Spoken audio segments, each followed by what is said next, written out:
In medieval times, it was the necessarium. Today, it's the washroom. But no matter what we might call it, we know what we mean.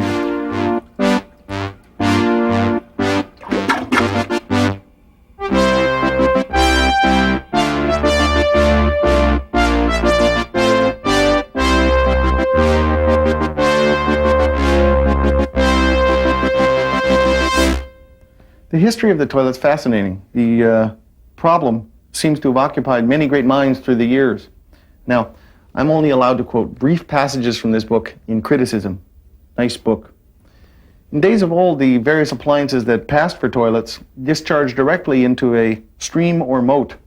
That should explain why the attacking armies didn't simply swim the moat. And anyone who longs for the good old days should check out Leonardo da Vinci's proposal for 10 new towns. He suggested the use of spiral staircases to prevent the sanitary misuse of the stair landings. It's hard to credit the invention of the flush toilet to any one person. In a way, it's still being invented. In British toilet lore, the name George Jennings is prominent. He seems to have invented the pay toilet, which he called a halting station. And one of his conveniences which nature demands won a prize in 1884 for flushing, in one flush, 10 apples averaging 1.25 inches in diameter, a flat sponge about 4.5 inches in diameter, plumber's smudge coated over the bowl, and 4 pieces of paper adhering closely to the soiled surface. By 1890, there were 3 types of toilet in use: the valve closet, the washout closet, and the wash-down closet. This picture of a valve closet called the Optimus might explain why few have survived. Most of our 20th century closets are the wash-down type. The author of Clean and Decent, Lawrence Wright, credits a Mr. D.T. Bostel with its invention, about 1889. There are currently a lot of variations on the basic washout concept. Whatever the style, though, they all rely on a sudden inrush of water. The contents of a toilet tank are probably well known. Who among us hasn't gotten out of bed at 3 a.m. to adjust that float? This is a pretty common tank.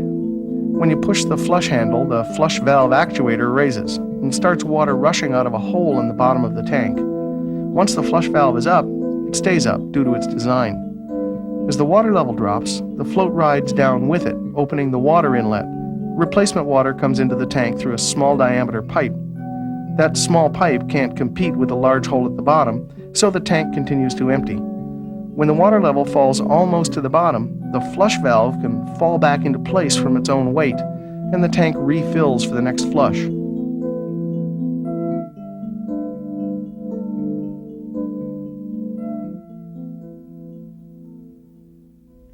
This is half of my favorite toilet. It's a good flusher and it's low cost. 2 things I appreciate in a toilet. Its model name is the Plebe, but don't let its lowly name fool you. It's actually a reverse trap, vortex action, jet assist toilet. See, the sewer's a smelly place, so all of the sinks and toilets in a house have traps. On a sink, the trap's found underneath. With a toilet, the trap's an integral part. The trap traps water. This is the connection to the sewer down here, and this is the basic route from the bowl to the sewer. While waiting for a flush, water gets trapped here. This keeps water in the bowl and blocks dangerous and disgusting gases from wafting up from the sewer. When you activate the tank, water rushes in through this hole and starts to flow around the rim. Under the rim are some angled holes. Water enters the bowl through these holes with a swirling motion. Once the water level is high enough to flow over this dam, a siphon action starts. That siphon action is aided by this restriction that speeds up the flow. The whole thing causes suction to empty the bowl. Now at the same time, water is still flowing around the rim over to the front, where it falls down this channel and shoots past the bottom of the bowl, adding energy to the flush. This channel and hole are the jet assist. When the bowl clears, air rushing in here breaks the siphon action, and the bowl refills from the last bit of water from the flush. Different styles of bowls have different flush actions. This one's a vortex action luxury product. The bowl's cleared by the powerful swirling action from the holes under the rim. It's the quietest style.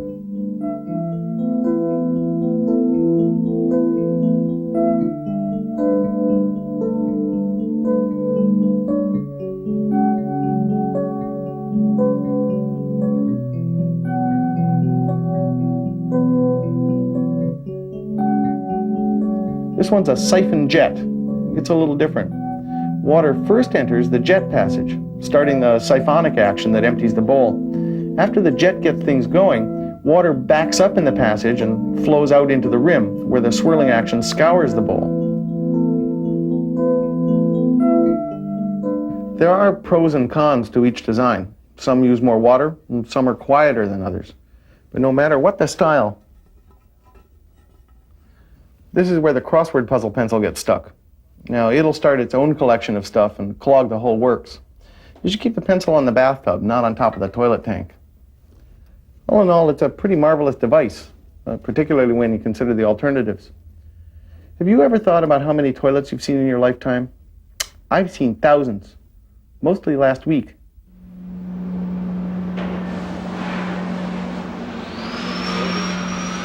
The first thing you notice in a toilet plant is a lot of toilets. Officially, this is a vitreous china operation. China is a mixture of clays and other earthy ingredients that's turned solid by firing in a very hot kiln.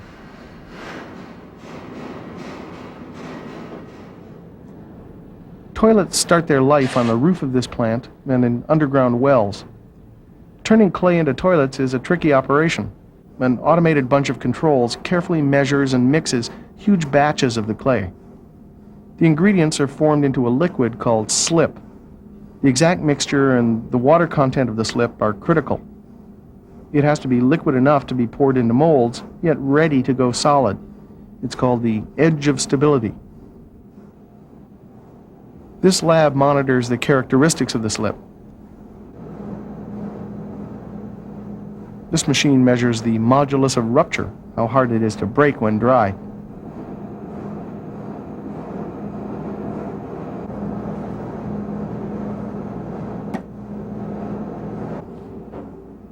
There are a whole bunch of tests performed here, from viscosity to moisture content in the finished product.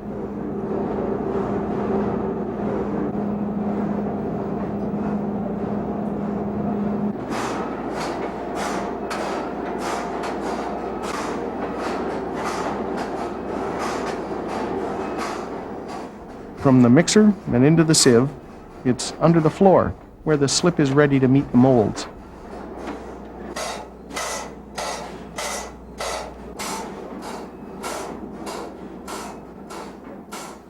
The liquid clay slip is cast into shape in plaster molds. So, if you want to start your own toilet plant, all you need is some slip, some molds, and a few magicians. There are two facts of life in the vitreous china biz: shrink and slump. By the time the original piece leaves the kiln, it will have shrunk about 12%.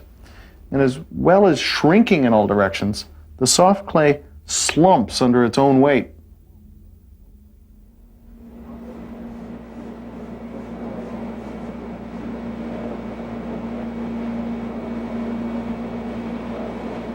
The very first step in creating a toilet is to make a wooden version. This one is identical in shape to the one that will finally emerge from the kiln. The next step is to make one that looks like the one that will enter the kiln before shrink and slump do their thing. An interesting sculpture job that relies on experience, trial and error.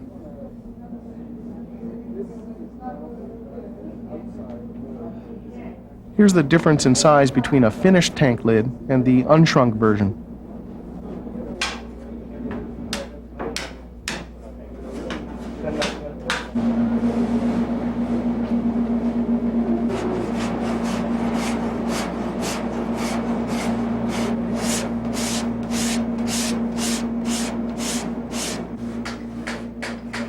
After the final plaster model is perfect, it's recreated in several pieces, then encased in plastic. The plastic mold is the mold for the mold for the mold.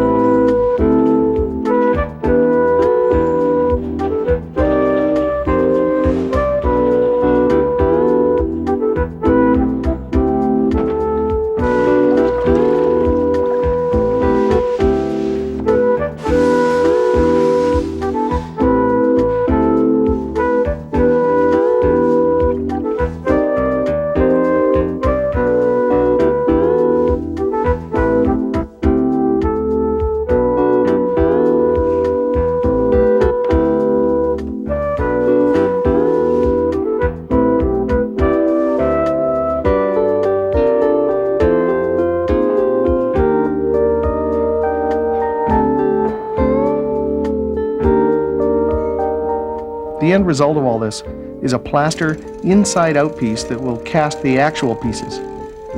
Each time a mold is used to cast a clay piece, it absorbs a lot of water, and then it's dried out. Each plaster mold will make somewhere between 60 and 100 pieces before it has to be retired.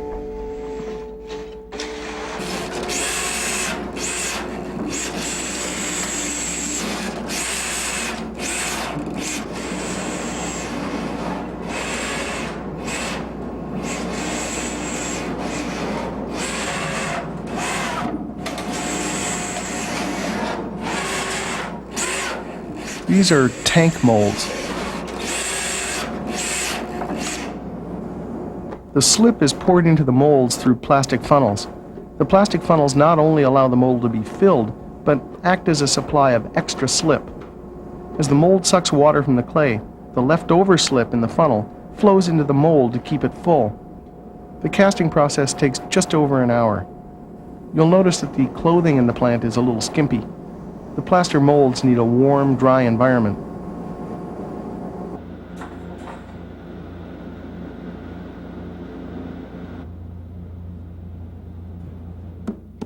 Here's a luxury toilet coming out of its molds. The bigger, fancier models are cast totally by hand. There's a lot of sculpture at every step. This jig ensures that the rim holes are punched at the exact angles for a good swirl.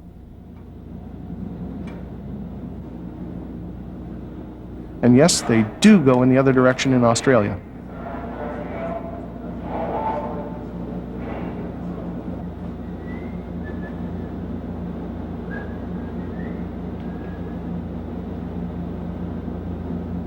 The stuff in the cake decorator is a mixture of slip designed to sort of glue the pieces together. It's called butter slip.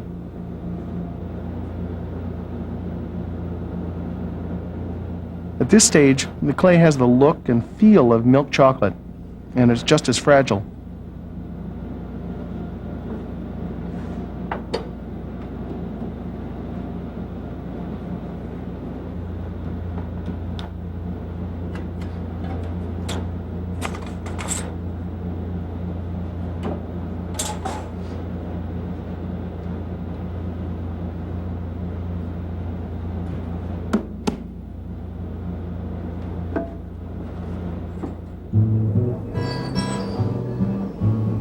This casting line is a little more automated.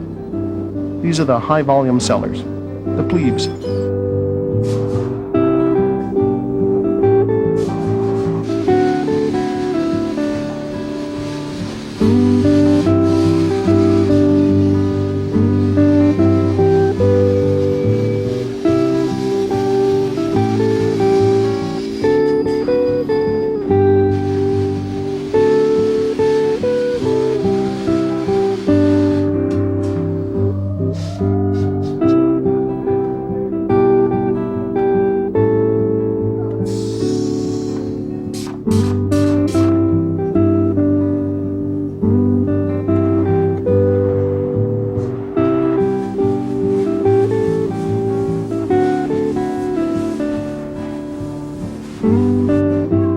Oops.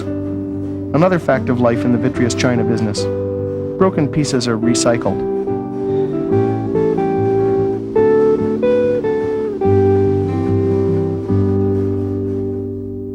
Tough and attractive. That about sums up the reasons that all china is glazed.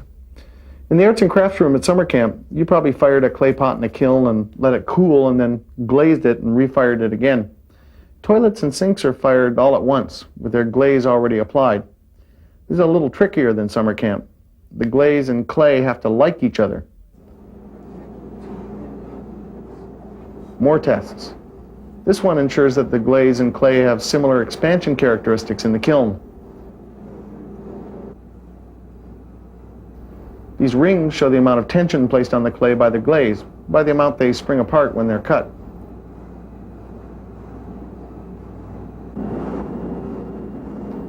The color is carefully controlled too, so that a replacement sink will match a 20-year-old toilet and vice versa. There's an interesting thing about the glaze color at the plant. It all looks white. The glaze is pulverized in large drums filled with these ceramic balls until it's a very fine powder. No matter what color a glassy substance really is, you crush it small enough, it looks white.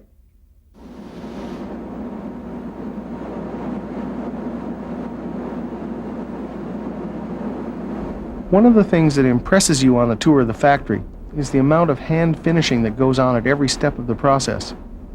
These units are being prepared for glazing.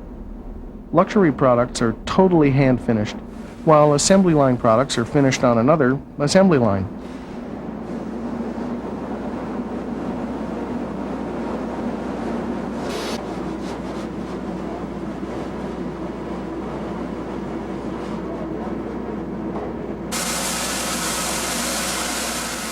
The person who invented this machine probably got their inspiration in a car wash.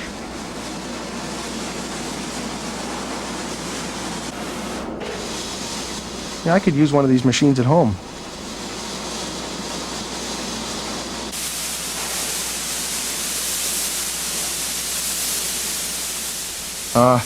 Life is one big assembly line for the plebes.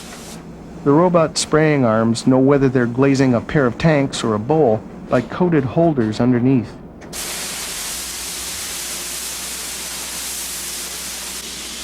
Once again, the lower volume luxury products are done by hand.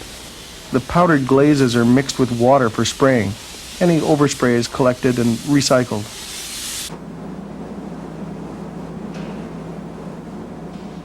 Hurry up and dry, will you? It's time to screen the company logo on you.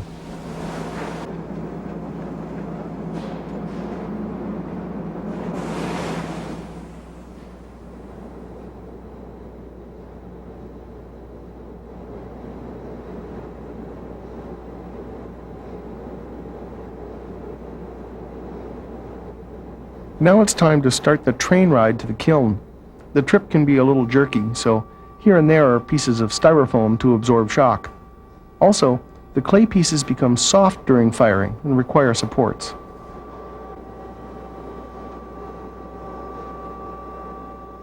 The sinks will slump onto platforms so that they'll be perfectly flat for mounting. Tanks are fired with their lids on so that the two can shrink and slump together. This toilet will slump all the way down to that brick. There are 5 of these continuous kilns in this plant. At the center, the pieces of china reach 1200 degrees Celsius. That's real hot Fahrenheit. Look carefully, the toilets are moving. The trip through the kiln will take many hours. Oops again. Some of the fired products have boo-boos. One of the great things about china is that it can be fixed and refired.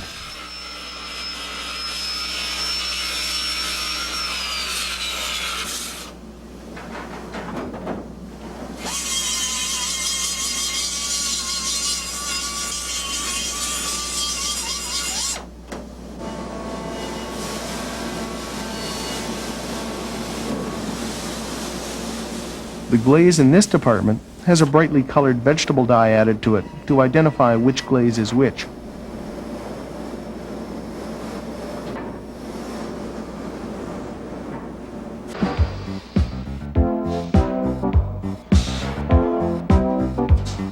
Cast, sanded, glazed, and fired. The products are almost ready for shipping. The assembly line products get a visual check and a flush testing.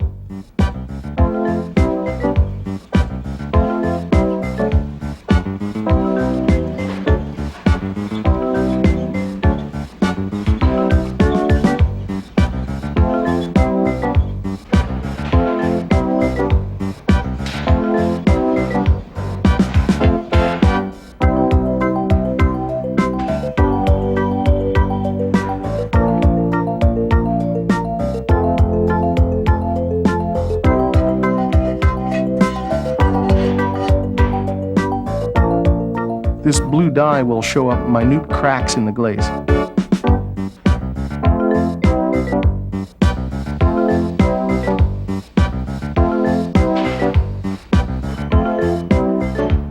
The large one-piece units are flush tested differently. The test has been modernized. No apples, just 6 sponges along with some pieces of balled up paper and a cup of sawdust.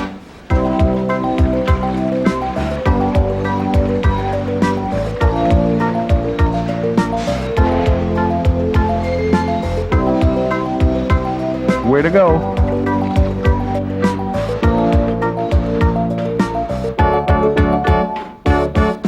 From the flush, it's on to shipping.